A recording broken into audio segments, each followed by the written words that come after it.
Y ahora sí, nos metemos de lleno en este informe. Ya saben, Cristina procesada por sexta vez, pero esta es la causa más dura que más le pega. Que vaya en cana es harina de otro costal, porque dependerá del desafuero y de que los legisladores, sobre todo peronistas, que tienen la mayoría, levanten la mano. Está muy difícil. Difícil que chancho chifle, ¿no? Pero acá en Uruguay la justicia está investigando, el fiscal Luis Pacheco lo viene haciendo, sobre el ingreso y sobre el eventual lavado de ese dinero acá. Mientras ayer mismo el ministro de Defensa tuvo que concurrir al Parlamento a dar explicaciones, ¿no? Porque explotó la bomba allá, pero nos lleva puestos. Y bueno, como puede, el gobierno intenta dar sus explicaciones. Pero para entender todo desde el origen, desde cómo empezó a cobrarse este dinero, vamos a ir con esta primera parte de nuestro informe a cargo de Patricia Martín, el reino del Pachacantón y esa frontera sin controles para la ruta del dinero acá, porque todo se sabe.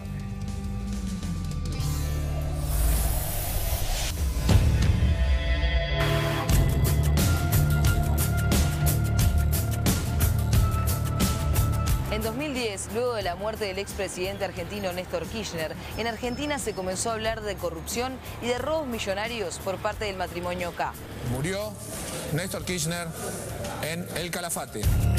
El aquelarre empezó cuando murió Kirchner. Cristina probablemente no estuviera enterado del 100% de lo que robaba el marido y se enteró por la Reserva Federal. En consecuencia, cuando faltaron los euros en el mercado financiero argentino. Entonces ella empezó a tratar de controlar la asociación para delinquir. La ruta del dinero acá tal vez sea la más simbólica, una de las que primero se empezó a investigar a partir de una estructura aparentemente armada por Lázaro Báez y otra gente, como sus contadores Pérez Gadín y Chueco, Jorge Chueco, y también Leonardo Fariña, El Ascar y varias otras personas, que va a juicio oral en el próximo mes de octubre. Y en la desprolijidad de Cristina y de los que querían quedarse con los vueltos y de los que querían tratar de hacer desaparecer el dinero físico, entonces aparecieron personas como Fariña, que no era de los más prolijos, ni de los que estaban desde el primer momento. Leonardo Fariña, conocido en un principio por haberse casado con la modelo Karina Jelinek, fue el primer arrepentido en confesar que lavaba dinero para Lázaro Báez, empresario y testaferro de Néstor Kirchner, y entre otras inversiones compró la estancia El Entrevero aquí en José Ignacio. Nos contó que manejaba mucho dinero negro de un empresario vinculado al gobierno. ¿No era socio de Néstor? Sí.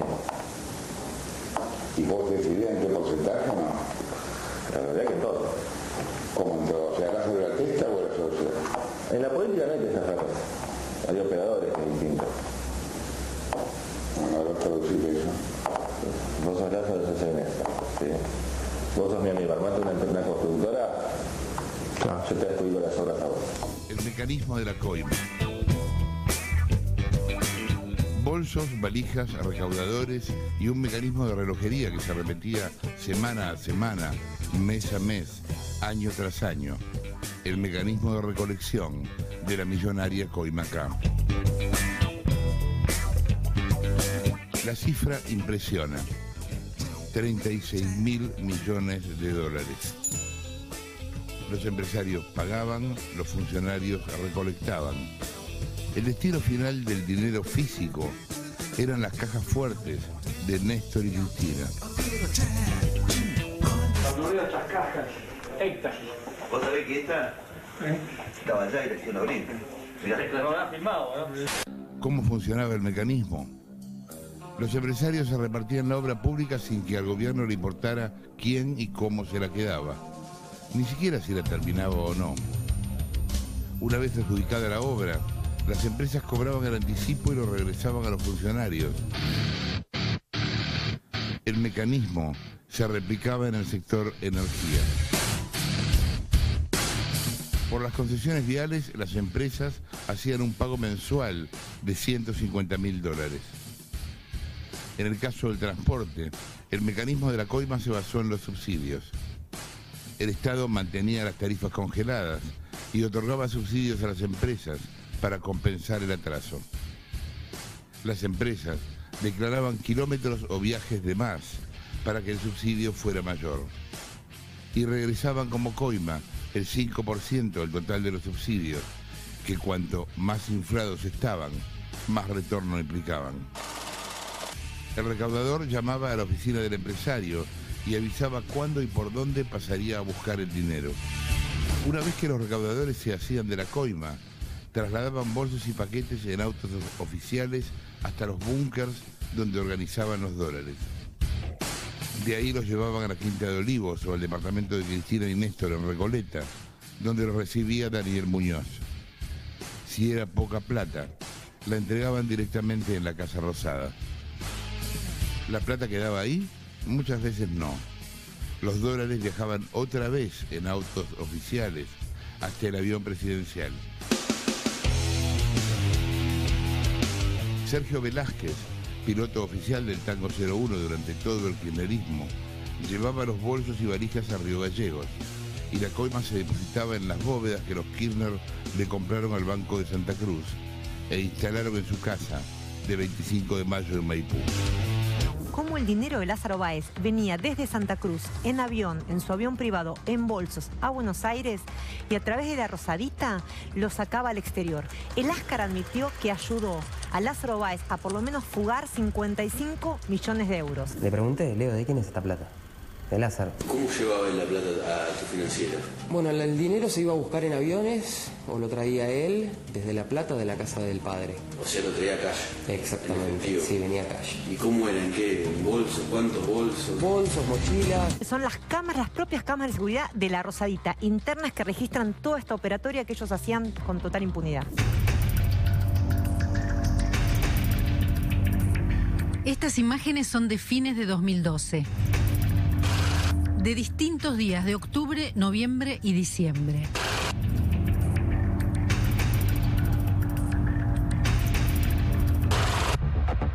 Es el registro crudo de gente contando cientos de miles de dólares, de euros y de pesos. Y ahí empezaron a conocerse datos y Fariña, después de estar 2 años preso, se convirtió en un arrepentido. Lo que dijo la Cámara Federal en un fallo inédito hace pocos días es que Lázaro Báez no sería el único responsable, sino que allí habría que investigar también a Cristina Fernández y hay que citar la indagatoria porque Lázaro Báez podría haber actuado como prestanombre. El último capítulo se dio a mediados de agosto, cuando un chofer y sus anotaciones en cuadernos escolares pusieron en jaque a la clase política y empresarial argentina. Óscar Centeno describió con lujo de detalles un ir y venir de bolsos con fajos de billetes provenientes de supuestos sobornos que implicaban al matrimonio K y a las principales empresas constructoras del país. La mega causa de la llamada de los cuadernos de la corrupción da un paso hacia adelante porque por primera vez los empresarios son citados como imputados, en algunos casos imputados colaboradores, es decir, arrepentidos, y en otros casos como imputados y posiblemente procesados junto con exfuncionarios. Pero los empresarios reconocían que había un sistema de pago de soborno, del mismo modo para recibir obra pública que se le devolvían a exfuncionarios. Y al igual que en 2012, ahora se vuelve a apuntar a Uruguay como una de las vías del lavado y de la ruta del dinero K. Conexiones en Uruguay, porque por supuesto que acá el Betic opera y operó y se lavó dinero a través del Betic, que es una fiduciaria. Y ahora en la Argentina, en la medida que hubo cambio de gobierno, y ni que hablar ahora a través de los arrepentidos, se van confirmando y se van ampliando la información que ya teníamos desde el 2011 con más seguridad. Y ahí aparece una etapa interesante en donde Ernesto Clarence, que es un hombre de Lázaro Báez, que se fue al sur con el empresario detenido, habría sido el diseñador de una ingeniería financiera. Parte de ese dinero aparentemente terminó en Uruguay. Clarence ya estaba denunciado en el 2016. ¿Ahora lo descubrieron ahora? En el Uruguay no pueden decir que lo descubrieron ahora. Estaba a nivel judicial desde el 2016. Porque Estados Unidos proporcionó la información buscando los fondos buitres. Son documentos oficiales. Está el detalle de todo lo que se quiera y reitero, yo no me quedé con copia de la prueba, pero el juzgado sí lo tiene. Era muy fácil llevar dinero de la corrupción a Uruguay por la falta de controles de los pasos fronterizos, entre otras cuestiones que también se investigan. Estamos en la ciudad de Carmelo, hoy conocida como el Reino del Pachacantón y acusada por medios argentinos de ser una de las rutas del dinero K. Carmelo es una ciudad la cual siempre tuvo actividad turística debido a la afluencia de turistas argentinos. Dolores, La Graciada, La Concordia es el punto neurálgico de todo lo que venía desembarcando de Argentina ilegalmente. Bolsones con ropa, bolsones con droga, lanchones con droga, con el dinero Kirchner. Retrocediendo unos 15, 20 años atrás, se empezaron a formar barrios privados a pocos kilómetros de la ciudad, teniendo en cuenta la parte fluvial y el acceso fácil que tienen para poder venir turistas al pueblo. Es una zona muy porosa, muy permeable. Es una zona que hace unos años atrás vino la aduana americana, hizo un estudio, mapeó todo el país y dijo todos los problemas que tenía y no se hizo absolutamente nada. No se hizo absolutamente nada. Lo que se hizo fue seguir desmantelando la aduana uruguaya. Al punto tal de que ya la frontera nuestra no existe. La frontera uruguaya termina en Avenida Italia y propio. Hemos perdido absolutamente toda la autonomía, el control de la frontera. ¿O sea que hay más de un barrio privado que tiene puerto? Sí, desde Conchillas a Palmira, sí, hay más de un puerto en lugares privados. El único puerto controlado realmente por las autoridades es el puerto de pasajeros, el puerto comercial que está en Carmelo acá. Después el otro, que supuestamente es un puerto también, es el donde está este empresario Cantón, y en el cual el acceso de la policía es nula, no entra la policía.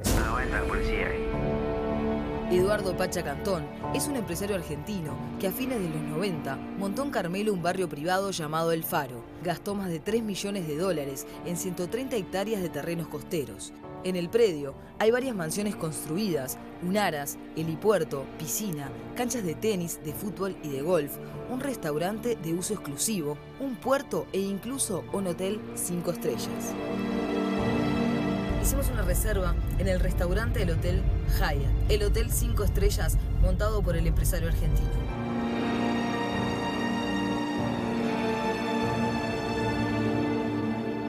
Basta simplemente ir a Carmelo, yo lo he hecho, para entender qué fuerza tiene la figura, entre comillas, de viejo conocido desde la época del menemismo, Pacha Cantón. Para la gente, el Pacha Cantón es como remontarme al pasado, en cuando en este pueblo existía una persona llamada Lilo Martínez, el que fue uno de los primeros pioneros en el tema del narcotráfico en el Uruguay, nacido acá en Carmelo. Y esa persona muy amable con la sociedad, ayudaba a todo el mundo, entonces todo el mundo le debía favores y obviamente nadie iba a hablar nada de él, y si lo podían proteger siempre lo iban a proteger. Parece remontar a la misma historia, porque esta persona también, si usted trabaja ahí y usted hace algo que a él no le guste, no va a tener ningún problema de venir y pagarle su despido y que no entre más a trabajar ahí. Pero mientras tanto le va a dar trabajo limoneándolo para que usted, con la necesidad de trabajo que hay, para que usted no hable de las cosas que pasan ahí adentro. Uno va a Carmelo, tiene la verdadera dimensión de lo que es Cantón, que es una persona conocida por todos, por algunos con cierta indiferencia, porque bueno, son vecinos que... Por otros, uno se da cuenta que tiene una gran influencia. A mis espaldas se encuentra Puerto Camacho, un puerto sin controles dentro de un barrio privado.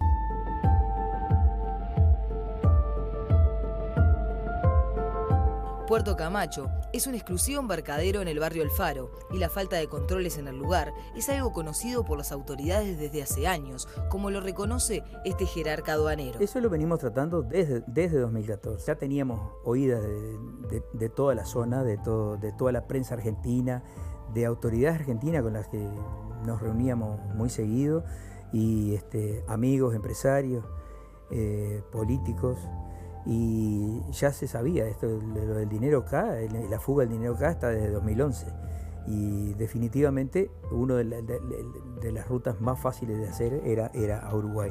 Yo lo traté con mis superiores, porque fuimos a Puerto Camacho, ingresamos una vez, como mi carnet dice director de sede regional, me identifico, voy con la camioneta oficial y voy a hacer una inspección ocular. Entramos, estuvimos un rato, sacamos fotos, recorrimos el barrio, preguntamos, conversamos con gente y definitivamente aquello es un agujero negro. Un agujero negro. Es una zona totalmente liberada al azar.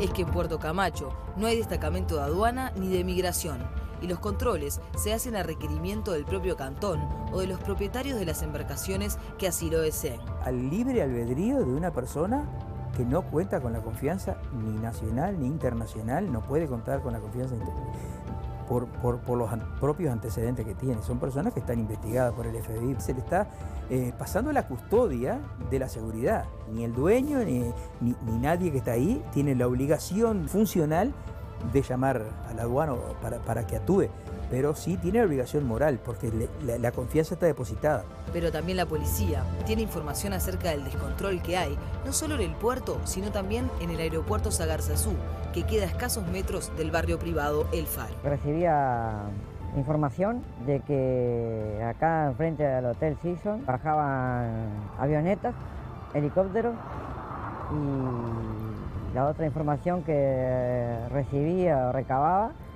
era que tenían custodia policial. Da escalofrío, realmente da escalofrío. Pero mucho más escalofrío da cuando uno lo pone en advertencia y después le prohíben entrar.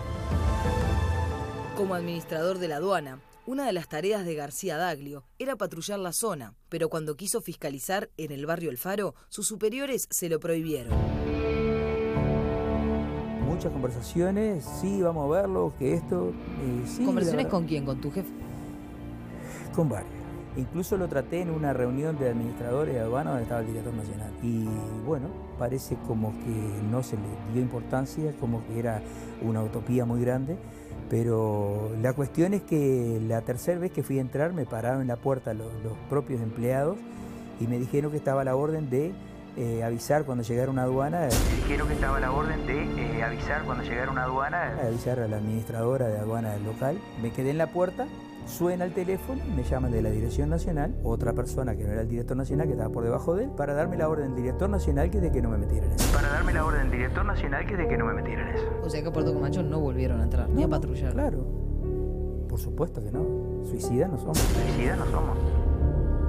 El director de aduanas, Cannon, lo conoce a Cantón, lo conoce muy bien. Yo lo conozco a Cantón, no es amigo mío, no tengo por qué negar que lo conozco, pero no sé, ¿tú tienes algún elemento para decir?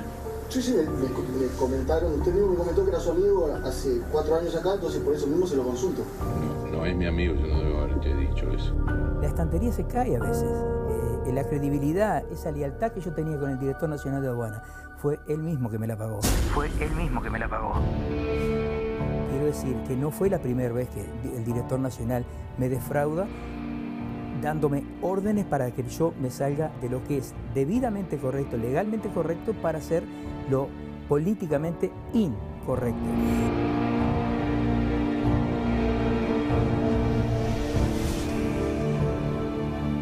Decíamos que íbamos a profundizar en la pata uruguaya de la ruta del dinero acá. Y esta acusación que acabamos de ver es fortísima.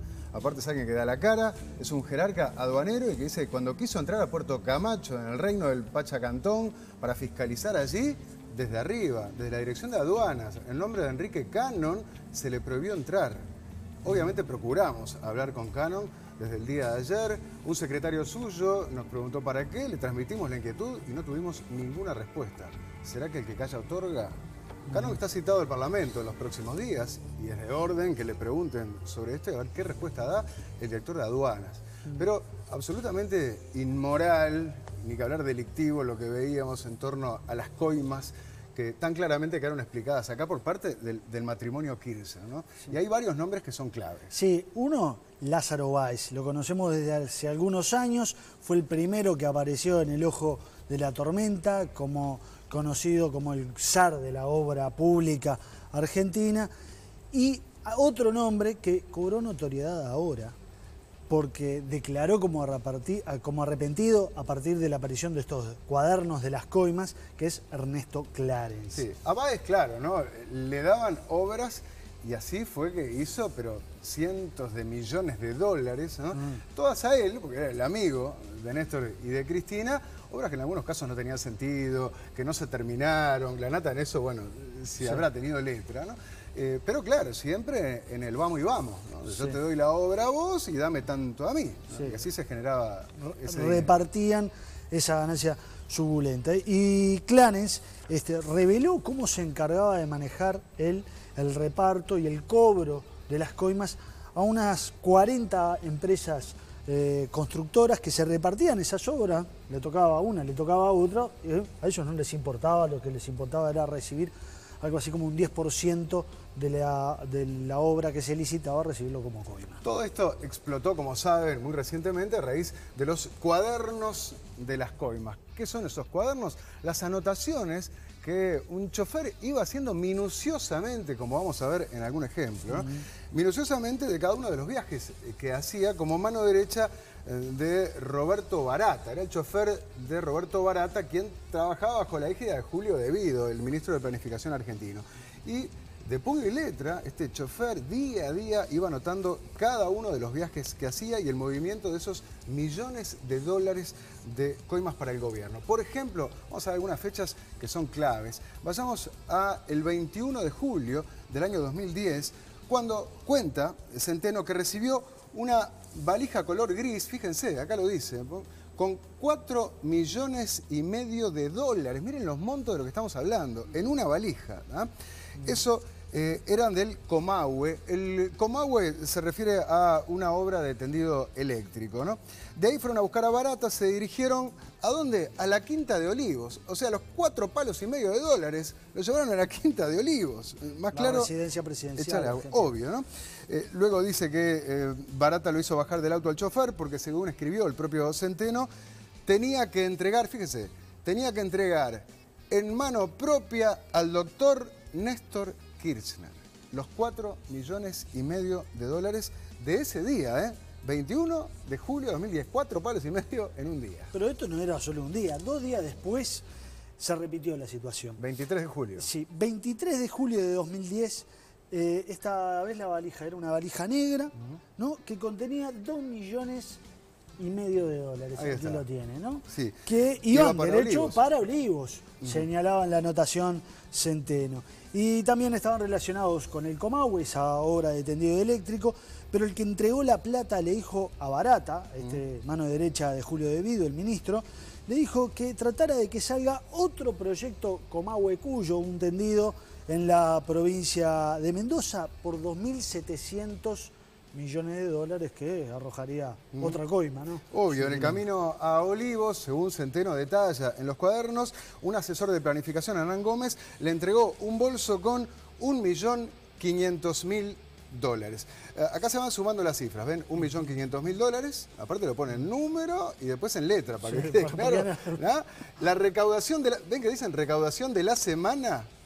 En la semana, y le dice que hay, o sea, le damos este negocio a tal empresa, a cambio la empresa le da a Néstor y a Cristina 1.500.000 dólares, ¿tá?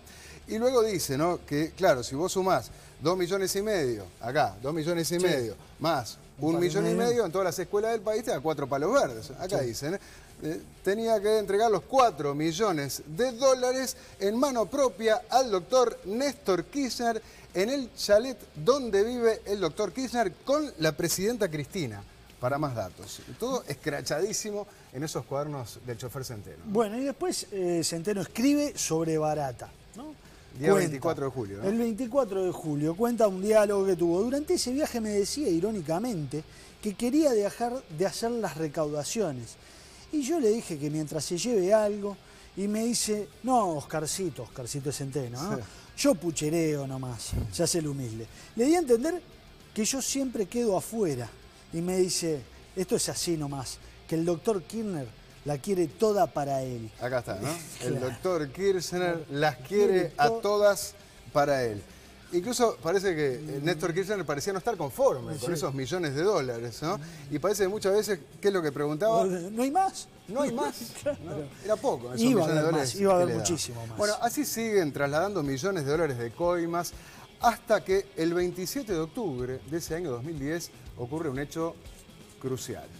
Sí. ¿A qué nos referimos? Al fallecimiento de Néstor Kirchner, como vemos allí, con su viuda rezando. Y la muerte de Kirchner se tradujo en un parate de las anotaciones de Centeno. Los registros minuciosos dejaron de anotarse, claro, porque la duda era, ¿y ahora qué hacemos, se no? apretó. Claro. Todo esto iba para Néstor se murió y sigue funcionando este mecanismo. Bueno, el diario de las coimas es retomado 3 años después, un poco menos, el 6 de mayo del año 2013, y fíjense lo que escribe Centeno. Es un diario íntimo, y lo es de hecho. Pensé que después del fallecimiento no se iba a hacer más el valijeo. El valijeo, esto de llevar los bolsos con la plata, pero sí disminuyó la frecuencia. No quise anotar más por temor que me descubran y quede sin trabajo, pero decidí nuevamente. ¿Por qué?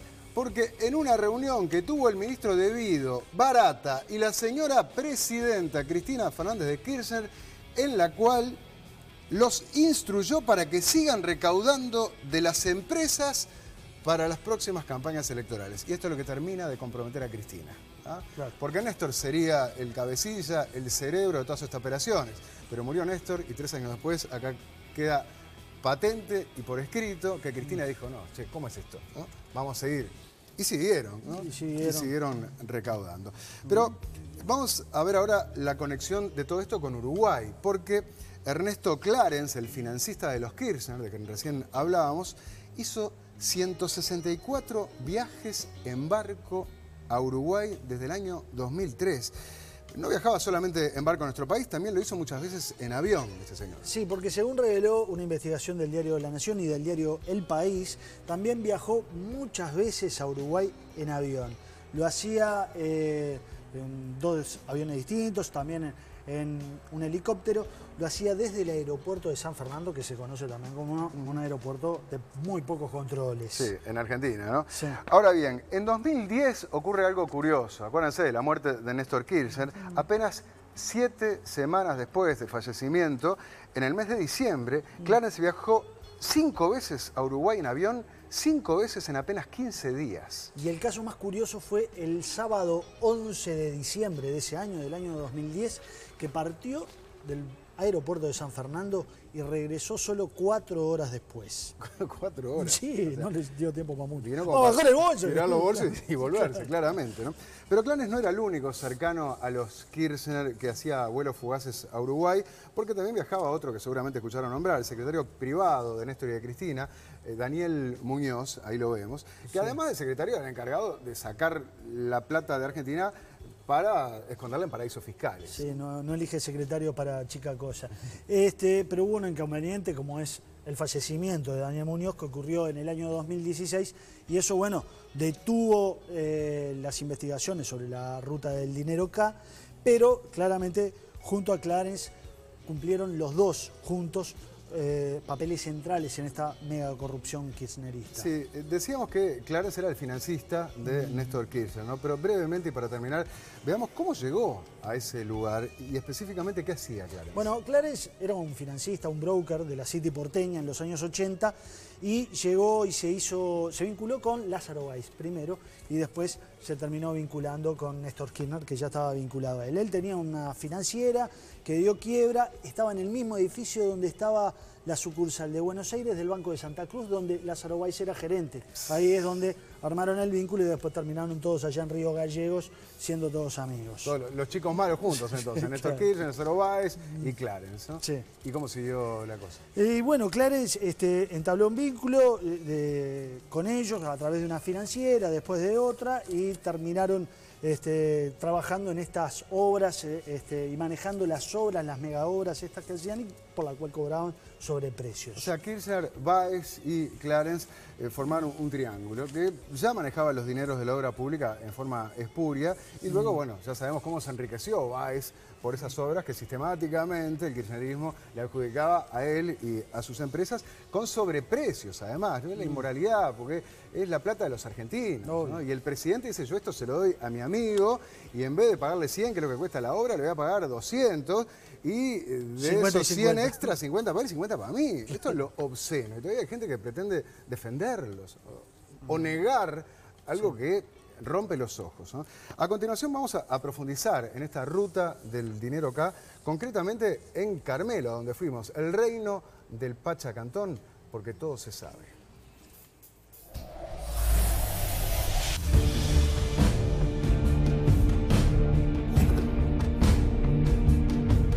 Puerto Camacho, el agujero negro por donde pasaban los bolsos de la corrupción K. Así empezaba el informe en el que el mes pasado el periodista argentino Luis Majul reveló una de las supuestas rutas del dinero K aquí en Uruguay. Decidimos ir en busca de Puerto Camacho, el agujero negro por donde la justicia cree que pasaron los bolsos con por lo menos 200 millones de dólares que ingresó Ernesto Clarence a través de su lanchón, sin el más mínimo control. Entre 2003 y julio de 2018, Clarence realizó 220 viajes al exterior. 164 de esos viajes fueron a Uruguay. 91 los hizo en barcos privados. Se estima que trasladó en ese tiempo 200 millones de dólares. A raíz de estas denuncias, las autoridades uruguayas asumieron que no hay controles periódicos en varias zonas de la frontera entre Uruguay y Argentina. Si viene una embarcación a las 2 de la mañana, es razonable tener un funcionario ahí por esa embarcación que llega. Me parece que no. ¿Cuántas veces tiene que pasar por la aduana para llevar 260 millones de dólares? ¿Pero por qué no se revisan los bolsos de mano? No entiendo esa parte.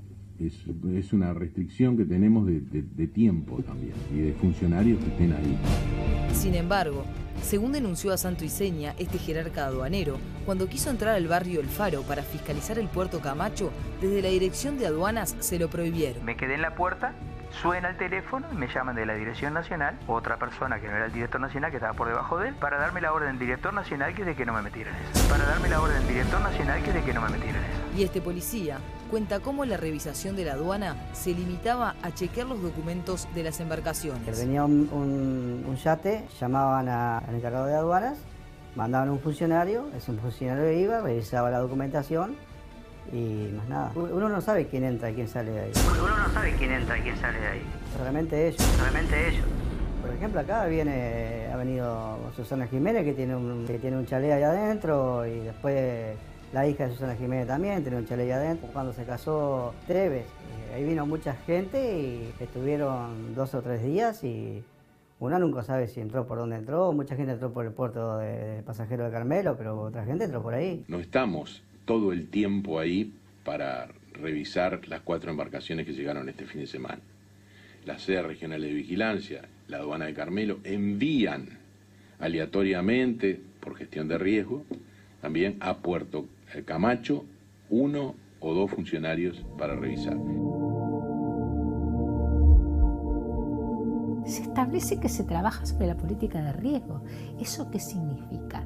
Si Clarence ya era conocido acá en el Uruguay, para cualquiera que hubiera accedido incluso a esta ampliación de la demanda, que aclaro que Graciela Ocaña dejó una copia en la comisión de acá de Transparencia y Prevención de Lavado de Activos, ¿Cómo? La Dirección Nacional de Aduanas no aplicó la política de riesgos precisamente sobre los lugares donde hay riesgo, porque eso es lo que se trata. Y lo dijo de una manera que a mí me molestó, porque a mí me molesta la soberbia de los funcionarios. ¿Pero cómo? ¿No sabían que estaba el Faro?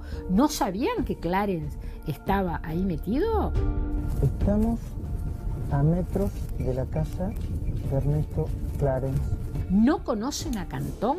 ¿No conocen los nombres de las personas que están denunciados?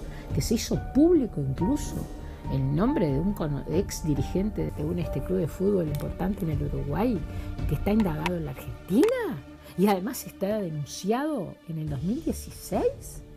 ¿No lo saben? No, lo saben. En consecuencia, no es que se trabaja por política de riesgo, es que no se quiere investigar. En Puerto Camacho, procuramos ubicar a Eduardo Pacha Cantón. Hola, buenas tardes. Periodista de Montevideo, Patricia. Muy bien. Estoy buscando al dueño, Cantón. ¿Se encuentra? ¿Está? Mirá, no creo que esté porque andaba que debe haber salido temprano hoy. Entra, sale, va. Bueno, gracias. Maravilla, Buenas. Hola. El Pacha Cantón anda por acá. No lo he visto. No, por acá no pasó, no, nada. ¿Y no puedes preguntar a ver si anda por ahí? Vos sabés que me comuniqué y ya no me dijeron nada. No sé dónde está. ¿Te comunicaste ahora? Seguro. ¿Pero te comunicaste antes de que yo te preguntara? Sí, porque me avisaron de allá. El Pacha no está. Ah.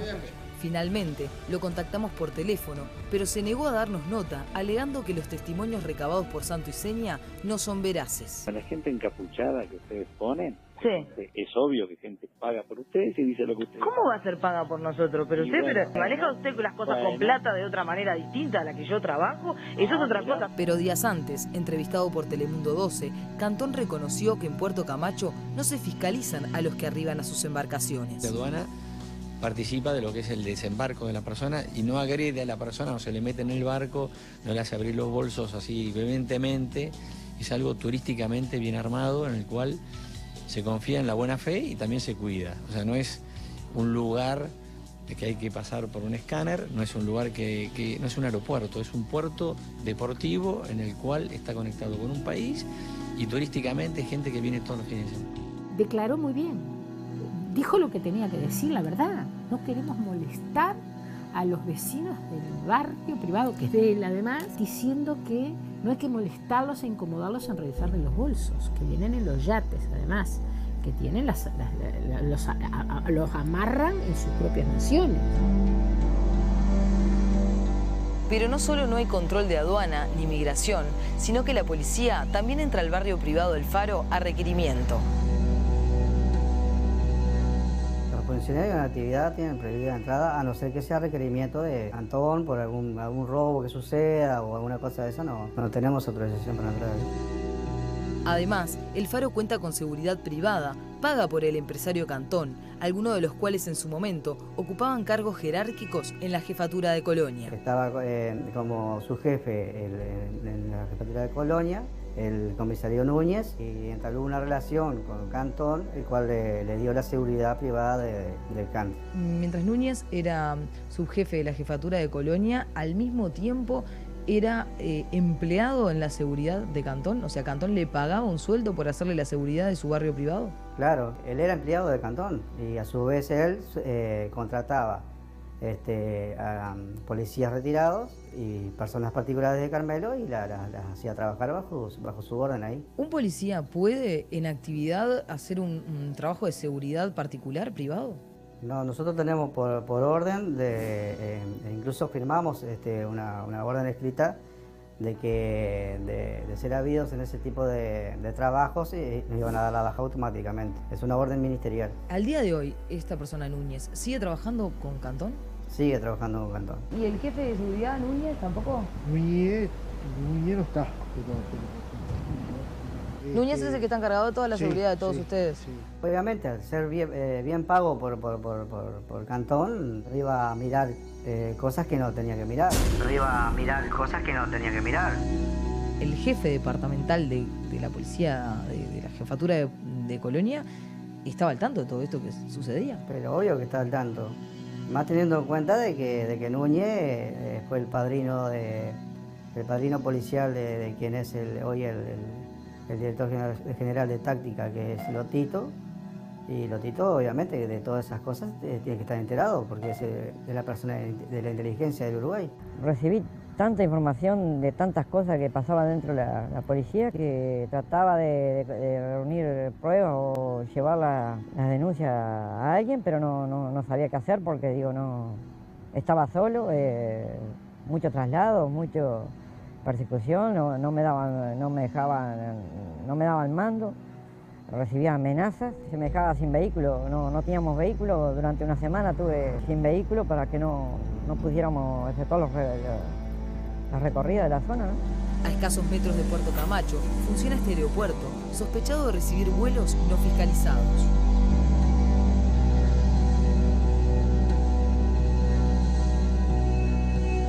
Eduardo Cantón se apropió del aeropuerto de Sagarzazú, que llegó a ser propiedad del empresario. Los aterrizajes nocturnos, rodeados de su custodia personal, fueron frecuentemente constatados por los vecinos de la zona. Esos aviones, por lo general, el origen de ellos viene desde San Fernando, ¿no? Desde un aeropuerto de Argentina. También puede haber posibilidad de que vinieran de avionetas de Montevideo o del mismo Paraguay. Por el descontrol que había, Digo, uno ciertamente nunca sabía de dónde venían esas avionetas. El único aeropuerto que hay habilitado para eso, que hay acá en la zona, es ese. Pues en la parte donde está Cantón, hay un helipuerto, bueno, que ahí es donde baja sus helicópteros. Cuando las avionetas estas bajaban, que lo hacían en diferentes horarios, ¿eran custodiadas por policías de la Policía Nacional de Uruguay? Sí, toda la información que recibía de los mismos compañeros y de vecinos era que la custodia era policial, sí. Había una custodia privada, pero era policía. ¿Habían órdenes estrictas de hacer custodia ahí a los policías? No oficialmente. Hasta 2016 es que pasa esto de que bajaban avionetas internacionales, el aeropuerto era internacional. ¿La policía iba a hacer operativos ahí? ¿Había un control de la zona? No, después que este hombre se asentó finalmente aquí, en el aeropuerto de Sagasasú, al policía lo retiraron. Solo quedaba lleno de aeronáutica y digamos de aduanas, cuando requerían también ellos que viniera un funcionario de aduana. A la aduana le avisaban, mirá, viene una avioneta, el funcionario iba, controlaba el nombre y la avioneta que bajaba y los pasajeros, pero no se controlaba más nada.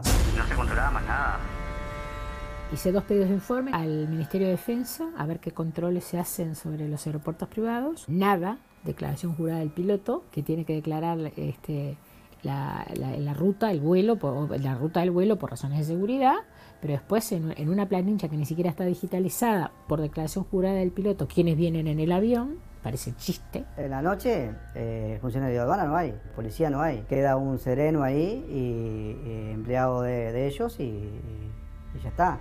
Y de día tampoco hay funcionarios en este aeropuerto, según constatamos cuando lo visitamos. Buenas, ¿sos de acá?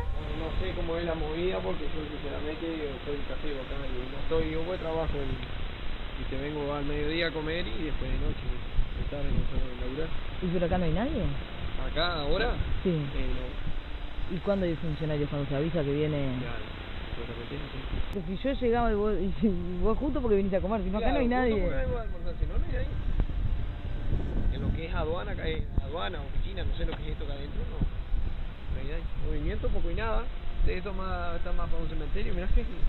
No hay personal de aduana a las 24 horas en muchos aeropuertos. En Melilla hay hasta las 19 horas. No recuerdo ahora 2 aeropuertos que hay hasta las 16 horas. Fue ratificado por el sindicato. A partir de 2016, el aeropuerto Sagasasú pasa a ser de internacional a nacional, a recibir solo vuelos nacionales. ¿Esto era así? Sí, pasó así, pero los viajes nunca dejaron de existir. Las avionetas venían continuamente, como trabajaba anteriormente, siendo internacional, de la misma manera sigue trabajando. No hubo cambio en eso. ¿Siguen bajando al día de hoy o no? Sí, siguen bajando. Uno sigue avistando que vienen bajando avionetas que vienen desde la zona de San Fernando y siguen bajando en Sagasasú.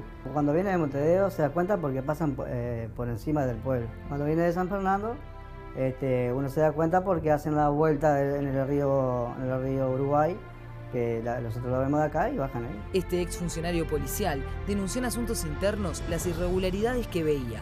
Ellos tomaron la denuncia como que normal, como cualquier trámite.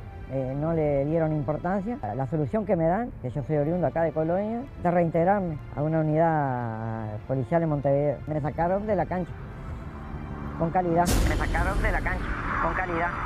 Nadie te escucha, he hablado con más de 25 políticos, nadie les interesa. A raíz del escándalo desatado en Argentina por los cuadernos de las coimas, la justicia uruguaya comenzó a investigar el ingreso y el lavado de dinero en nuestro país. Y casualmente, la semana pasada, funcionarios de aduana realizaron un procedimiento en Puerto Camacho e incautaron mercadería por un valor superior a los $17.000. A mí que no me digan que no tenemos datos. Y ahora se hacen todos los sorprendidos. Empezando por el presidente de la República que dice que acá no se lava. Tenemos que tener la tranquilidad todos los uruguayos. Es que acá no se puede lavar dinero porque ha sido reconocido el Uruguay como el país más seguro de la región. Se lavó y se lava. ¿Qué pasó del 2016 para acá? Si nosotros vamos a Carmelo y podemos saber qué está pasando, ¿por qué las autoridades encargadas de investigar no lo saben? O se están callando la boca. esto me va a traer serias complicaciones, me van a hacer otro sumario, me van a destituir. ¿Y por qué la gente no se anima a decir cosas por defender un carguito? Lo que hace la Argentina a mí me importa, por supuesto que sí, pero yo quiero saber lo que se hace acá. Y por lo que veo, ahora me parece que se están empezando a mover. Pero no digo que sea tarde, nunca es tarde para salvar el estado de la corrupción. Pero evidentemente está tocando, y yo lo digo con toda seguridad, está tocando intereses nacionales muy importantes, porque si no, no habría tanto encubrimiento.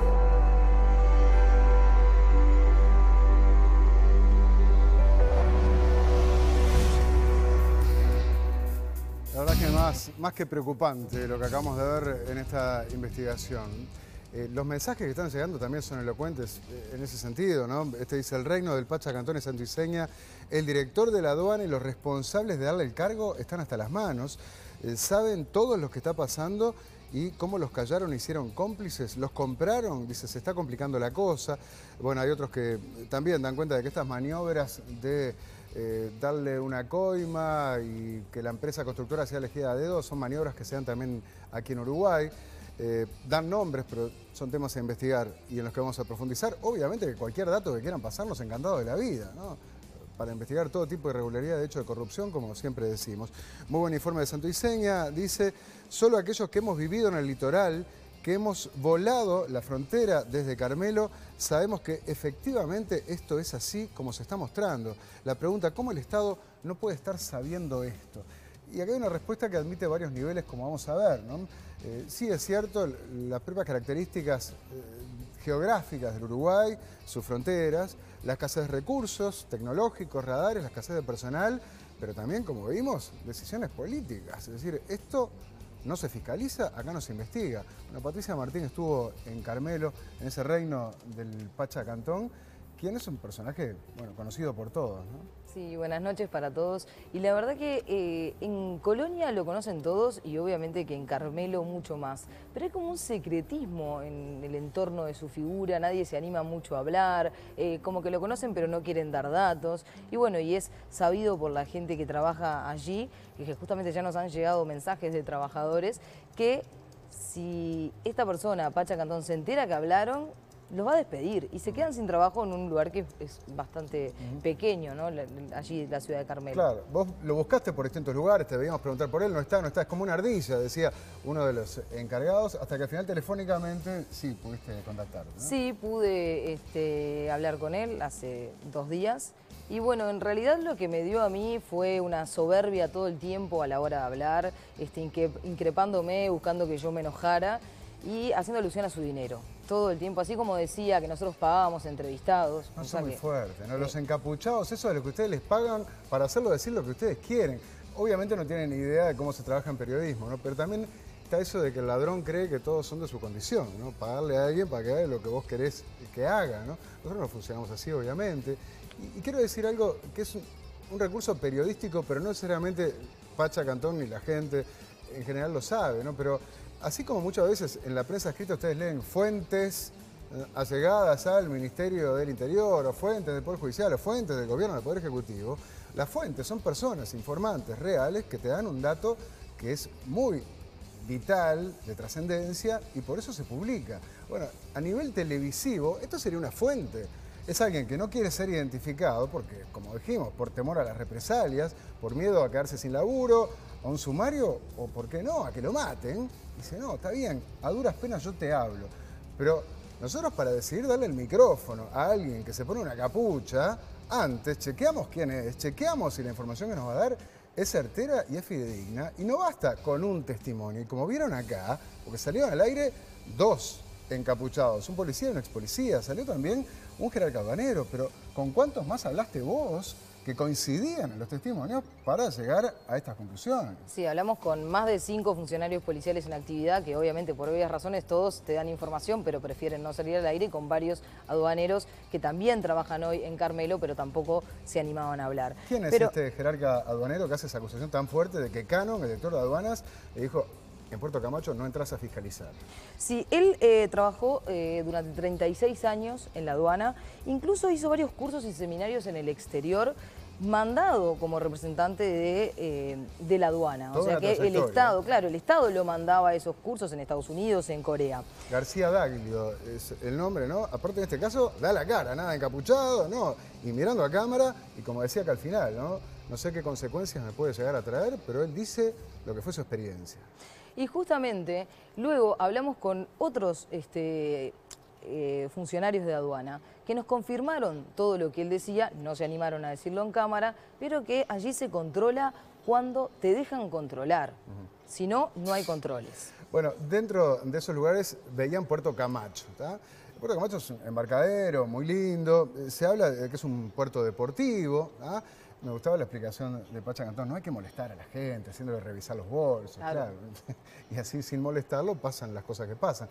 Ahora, vamos a detener sobre esto de llamarlo puerto deportivo, porque hace unos días salió en la prensa, seguramente lo vieron, un documento del Ministerio del Interior, fechado en el año 2012, donde se informaba a la Oficina de Migraciones de Carmelo que por orden superior no se harían controles del ingreso en los puertos deportivos de Carmelo. Ahí está el documento, ¿no? A partir de ahora no me hagan controles en los puertos deportivos de Carmelo, a menos que la inspección sea pedida por los propios tripulantes. ¿Quién, si trae un bolso con guita, va a decir, ah, sí, venga, señor aduanero, revíseme? ¿Ah? Y si no traes nada, decís, sí, por mí, revísame tranquilamente, ¿no? Pero esto existe y es una orden del año 2012, ¿no? Sí, otra cosa que debemos explicar es que mucha gente puede pensar que, bueno, un puerto deportivo, como se puede ver capaz en las cadenas de hoteles all inclusive, que tienen motos de agua, la banana para que jueguen los niños, pero la verdad es que hay muchas embarcaciones deportivas que están catalogadas como embarcaciones deportivas que son de gran porte, y en esas lanchas o veleros se puede traer desde droga, mercancía, se puede traer... pueden pasar personas, puede pasar dinero, claro. y no es que sea simplemente algo deportivo para divertirse. Obvio. Y tengamos en cuenta la cercanía con la costa argentina. ¿Cuál es la distancia? Claro, incluso ese trayecto, cualquier embarcación deportiva de gran porte, lo puede hacer sin ningún problema. Estamos hablando de que con una lancha se puede demorar 40 minutos de cruzar desde Argentina hasta allí, hasta Puerto Camacho, y en el peor de los casos, con una que no tenga un motor muy potente o un velero, podrían estar entre 1 hora y media de recorrido. O sea que el argumento de que es un puerto deportivo para no revisar, y no es un argumento de recibo, claramente, ¿no? Otro factor que incide es el escaso personal para controlar. En agosto, el mes pasado, desde la Asociación de Funcionarios de Migración, se emitió un comunicado donde reiteran los reclamos que ya hicieron en oportunidades anteriores en cuanto a la falta de recursos humanos para atender su operativa normal. No tiene gente, como en tantas áreas de fiscalización del Estado. El comunicado agrega que la Dirección Nacional de Migración tiene la suma de 31 puestos de control establecidos. En las fronteras uruguayas, 31 puestos de control entre puertos, aeropuertos, puentes, controles terrestres. Y aquí tenemos entre ellos 10 puertos deportivos, ¿no? Como este de Puerto Camacho, ¿no? Con yates, con veleros, con lanchas, que no tienen control migratorio, siendo el pasajero quien por su iniciativa debe concurrir a un punto habilitado para registrar sus movimientos, lo que normalmente el interesado no hace, entrando y saliendo del país sin ningún tipo de control, dice el comunicado de los funcionarios de migración. Sí, y entre todos estos puertos surgió ahora el nombre del puerto Buenavista. Sí. Este puerto está ubicado a 10 kilómetros de Nueva Palmira, ¿sí? Y el sindicato aduanero dijo que en realidad ese puerto no tiene controles y que se enteraron de la existencia de ese puerto por los vecinos. Y sucede algo muy extraño además, ¿no? Porque Puerto Buenavista pertenece a un country que queda a unos 20 kilómetros de Carmelo, a 20 de Carmelo y a 10 kilómetros de Nueva Palmira, ¿tá? O sea que uno dice, bueno, debería depender de Nueva Palmira, que queda mucho más cerca, ¿no? Pero... Justamente hablamos con funcionarios de aduana de Nueva Palmira que nos dijeron que por órdenes estrictas de la Dirección Nacional de Aduanas, este puerto depende de la fiscalización de Carmelo. Algo que es rarísimo porque está dentro de su jurisdicción, es lo que me decían los funcionarios, pero además demoran mucho más en llegar porque ellos están a 10 kilómetros y los otros están a 20. Otras cosas que abonan la sospecha de la connivencia, ¿no? Y bueno, si hablamos de connivencia tenemos que hablar de corrupción, lisa y llanamente, y en los más distintos niveles, corrupción a lo grande y también en la chiquita, y eso funciona también. Fíjense, la semana pasada el diario argentino La Nación publicaba lo siguiente: Clarence también apeló en ocasiones a la vía marítima con destino a Carmelo, donde siempre esperaba el saludo cordial de las autoridades de teórico contralor con una generosa caja de botellas de champán, según recuerdan testigos directos de esos arribos a la nación. Como para aceitar a los funcionarios. Bueno, y justamente a nosotros en Carmelo nos habían dicho, sí, que él llegaba siempre con regalitos, pero no lo habían visto, pero se ve que los compañeros, colegas de la Nación sí lo tenían a eso. Bueno, como sabemos, todo este escándalo hizo que aquí en Uruguay, ayer, el ministro de Defensa, Jorge Menéndez, tuviera que comparecer ante una comisión del Parlamento. Fue con otros jerarcas de la Fuerza Aérea, la Comisión de Defensa del Parlamento. Esto a solicitud de los diputados blancos Juan José Olaizola y Graciela Bianchi por esta causa del dinero K. Sí, las autoridades reconocieron que dentro de Puerto Camacho, la prefectura que trabaja allí es paga por el empresario Cantón, ¿sí? Y lo que dice la DINASIA es que, bueno, controlan los vuelos en la medida que pueden, porque, bueno, obviamente que la frontera no es un muro, esas fueron las palabras que utilizaron. Sí, se anunció que se está en proceso de licitación para adquirir un radar, ¿tá? Para detectar las embarcaciones que lleguen. Hoy los radares están rotos. Y leía también que hay unos 200 marinos que se van a incorporar a la subprefectura de Carmelo. Están poniendo las balas en remojo. Como esa incautación, ¿no? Bastante graciosa, ¿no? Que se hizo en los últimos días de, ¿cuántos fueron? 17 Más de 17.000 dólares. Dólares, ¿no? Que hicieron en una embarcación. Sí, repuestos, ¿no? De bici, era todo mercancía sin papeles. Bien. Pero a su vez la diputada Bianchi citó al ministro de Economía, Danilo Astori, y también a Enrique Cannon, para en la comisión de lavado para seguir investigando sobre este tema, justamente para que haya explicaciones de todo esto. Yo decía, levanta, hay que preguntar a Cannon por esta acusación muy seria que hace este director aduanero. Quiso entrar a fiscalizar y desde la dirección de aduanas me dijeron, acá no entrás, en Puerto Camacho. Para terminar, vayamos a los vuelos, porque hablamos por vía marítima, pero también por vía aérea, en el aeropuerto de Sagarzazú, donde estuviste, que fue un aeropuerto internacional hasta el año 2016. En teoría fue hasta el año 2016 internacional, ¿no? Desde San Fernando, Argentina, hasta allí se demoran menos de 20 minutos, 18 minutos volando, ¿no? Sí, y justamente no solo los vecinos de la zona, ni los funcionarios policiales y ex policías que entrevistamos, sino que otros funcionarios policiales que se comunicaron con nosotros luego de que vieron la promo al aire, nos contaron que ellos vieron cómo en las avionetas bajaban motos, cuatriciclos, hasta sillas y mesas de plástico en grandes cantidades. Y esto fue hace unos años y que fue entre la 1 y las 2 de la mañana. Claro, en la noche, ¿no? A ver, decíamos que dejó de ser aeropuerto internacional en teoría. ¿Por qué digo en teoría? Porque hoy te siguen diciendo que llegan vuelos de Argentina a ese aeropuerto de Sagarzazú. Siguen viajando avionetas que vienen desde ese país. Sí, también nos confirmaron que el empresario Cantón, que tiene habilitado 2 helipuertos dentro de su predio privado... O sea, ya no usa también, tanto Sagarzazú, entonces. Claro, no tiene controles y sale del país y entra cuando quiere con su helicóptero privado en su helipuerto privado dentro de su propiedad privada. Bueno, gracias, Patricia, por esta investigación. Me voy ahora con Fernanda Cossack, porque como han visto tenemos una frontera que sí, es un colador, son absolutamente permeables nuestros límites fronterizos, no es ninguna novedad. Y hablando de lo que es el tráfico aéreo, te denuncian algo similar que ocurre en el norte del país. Sí, y el denominador común, de nuevo, es la falta de control. Lo que ocurre ahí, nosotros hace unos meses ya habíamos ido a Artigas a hacer un informe en el que nos denunciaban un montón de irregularidades que cometía la policía de Artigas. Y tantas eran que algunas quedaron afuera del informe. Una de las que quedaron afuera fue esta, que es que la comisaría sexta de Tomás Gómez Soro arrienda a un privado, o sea, la comisaría, no el Ministerio del Interior, la comisaría se embolsa ese dinero para que un privado tenga un aeropuerto de avionetas ahí.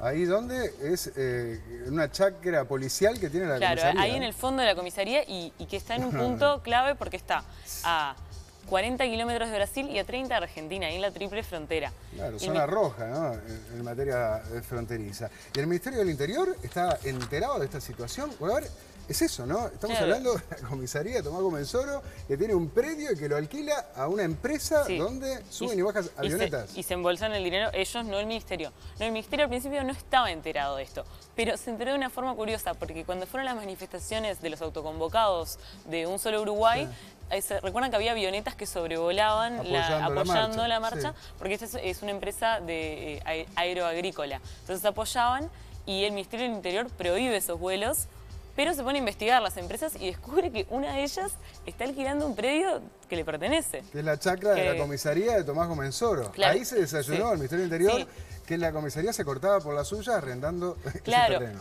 Pero por si fuera poco, hace un mes ya el diputado suplente nacionalista Ernesto Carreras realizó un pedido de informe al Ministerio del Interior sobre este arrendamiento ilegal, pero por ahora no obtuvo respuesta ninguna.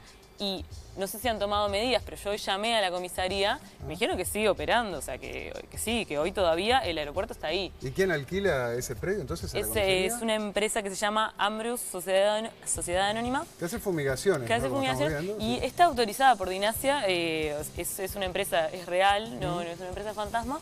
Pero, lo irregular es que la comisaría le esté arrendando, ¿no?, esta pista a la empresa. Claro, pero no solo eso, porque este tipo de vuelos no necesita, o sea, por ley, no necesita ni que la Dinasia, ni que Migraciones, ni que Aduanas esté presente ni cuando despegan ni cuando aterrizan, porque son vuelos internos. En teoría. Sí, claro, en teoría, pero hay una empresa que está casi ahí en la frontera y que el Ministerio del Interior no sabía que estaba ahí. ¿Y el Ministerio del Interior todo esto qué dice? Hoy los llamamos, les mandé mensaje refiriendo que les quería preguntar sobre esto y no obtuvimos respuesta. Bueno, seguiremos atentos, ¿no? Ahora, hablando de avionetas, y para terminar, no se pierdan lo que es este mensaje que nos llegó en la tarde de hoy, un mail escrito por un piloto privado argentino, Horacio Rivara. Miren lo que escribe. Mal paga el diablo a quien le sirve, decía la abuela. Hace 7 años viajé al Aeroclub Carmelo. Encontré un Learjet argentino aterrizando ahí y despegando a los pocos minutos. Era raro porque es una pista de pasto, está a solo 1 minuto de vuelo del aeropuerto de Colonia, que es asfaltado, y a 6 de Montevideo con todos los servicios, como aduana. Hablando con el jefe de aeródromo, este me contó que el avión venía todas las semanas desde San Fernando y que bajaban 2 bolsos enormes. También que el gobierno de su país les había dado una orden. Si viene un argentino con 6 millones de dólares, solo deben preguntarle una cosa, si quiere un café. ¿Queda claro, no? Aquel avión era de una empresa truchísima llamada Top Air S.A. de Lázaro Báez. Pensé que tenía un gran dato, pero ya estaba hecha de antes la denuncia. La tenía Sandra Arroyo Salgado, jueza federal de San Isidro. Le sobraba la información y las pruebas. Hasta los chicos que cortan el pasto en el aeródromo de San Fernando lo sabían. Pero ella, la Cámara Federal y la Corte Suprema dejaron que sigan llevándose la plata hasta el 18 de enero del 2015, cuando es asesinado el ex marido de Sandra y padre de sus hijas, Alberto Nisman. Ahí se abandona la operación, dado que ella ya no era del palo. El 19 de octubre de 2015, tras perder las elecciones, prendieron fuego el avión catalogado como accidente en despegue. ¿Valió la pena, Sandrita?, pregunta este piloto, que culmina diciendo que frente a casi todas las unidades militares del país en Argentina hay carteles que dicen aquí se torturó, etcétera, etcétera. Yo quiero que frente a tribunales de San Isidro haya un cartel que diga aquí los jueces y fiscales, secretarios, traicionaron la Constitución y dejaron que se robe un país. Qué mensaje lapidario. Y para cerrar este informe tristísimo, ¿no?, sobre la corrupción campeando en Argentina y por supuesto con esos coletazos que de forma innegable también afectan a Uruguay.